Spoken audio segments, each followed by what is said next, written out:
The following is intended for mature audiences. It includes references to the use of illicit substances as well as crude humor. Listener discretion is advised. Ico! America! I'm Zach Nanimus. I see what you did there. I'm Johnny Dim.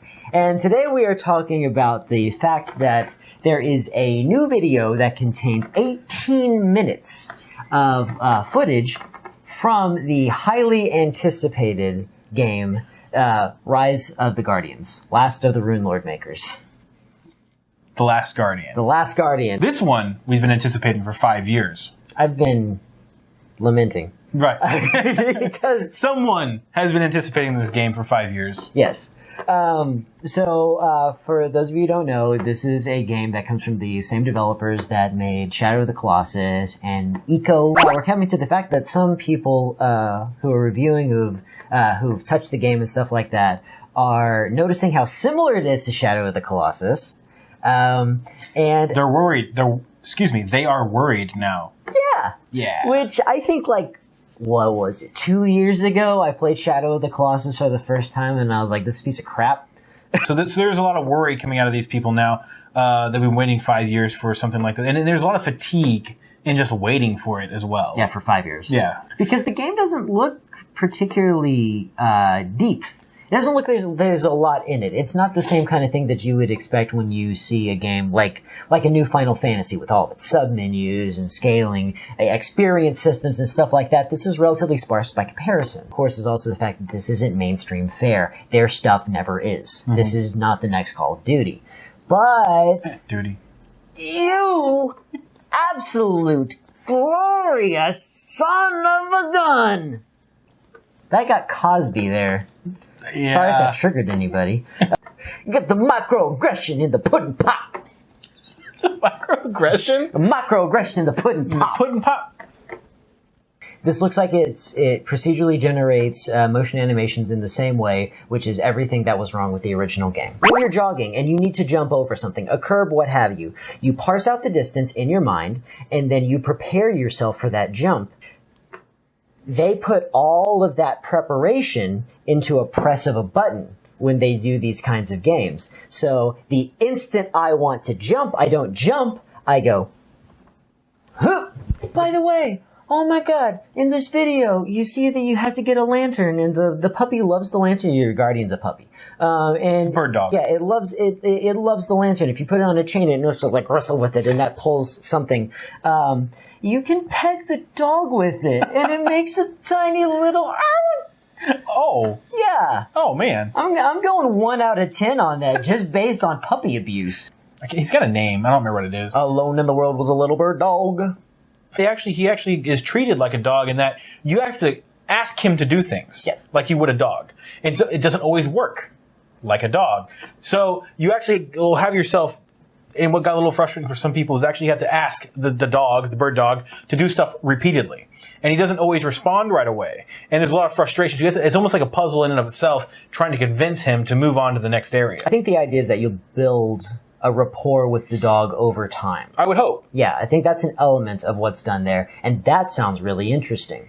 Right. At least it would be a reason for a delay on the controls. The slowest we can get to your button input possible, the more we can pad this sleeping pill out. But now we're back on Cosby. Right. And some people say that the pacing can be a little annoying. Some people love that type of game, but I don't think I could do it. There was a sense of mystery to the original Shadow of Colossus, but oftentimes there was a larger feeling of being frustratedly lost or overwhelmed. Which, by the way, I don't usually recommend or myself use walkthroughs. I used a walkthrough on that game. Mm-hmm. Mainly, I just wanted to experience that game for its art style and its design. Brown. That's the art style. That's that brown. Just. I would say a dark gray with a brown accent. I would say the smudge, a blemish on the face of an otherwise grand legacy that was the PlayStation 2. Ooh. I would say. Wow. I would say if we were a more enlightened society, it would have been considered a crime. A lot of people really love that game. I did like the art style. I like the design. If I ever play Last Guardian, it'll be for those same reasons because the game does look really, really good. One of the notes in the article that we read was it doesn't look as crisp and as high definition as a game should on the PS4, but it still does look good. Maybe for the PS3 or PS2 generation, it looks fantastic, but it's not quite up to what it should be for PS4. But it's been in development for 5 years, so. Over a 5-year period for like a programming team, that's a huge project for an industry that is project based. Many of these people probably left to go do other things to keep themselves afloat and came back to the team. All sorts of mess associated with it. That's why I don't want to judge this game too harshly based upon its looks because it's a funding issue. Honestly, this game looks okay to me. I don't think I'll mind it as much as I did the Shadow of the Colossus. Yeah. I think that, though, just the final thought for me, I'll just be happy that it's finally out. I don't like it when games go on forever. But overall, thanks to a slower pace, a little bit more mystique, and a puzzle style of gameplay, I am probably going to buy this one. I may wait a little bit. I mean, I get it brand new. Let it drop in price a little bit. Yeah. This feels more like $40. This feels like $40 to me. And with that, I think it's time to say goodbye, everybody. Goodbye, everybody. As we're wrapping up, I just want to remind everybody that we do participate in Extra Life every year. We'll have a link up here somewhere on the screen here, so you can actually go check out our Extra Life page. Just one look, and I feel so hard in love with you. Where the streets have no name.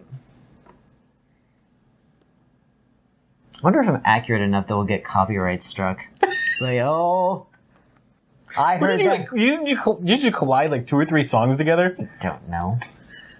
It's like, working at the car wash. Car wash, yeah.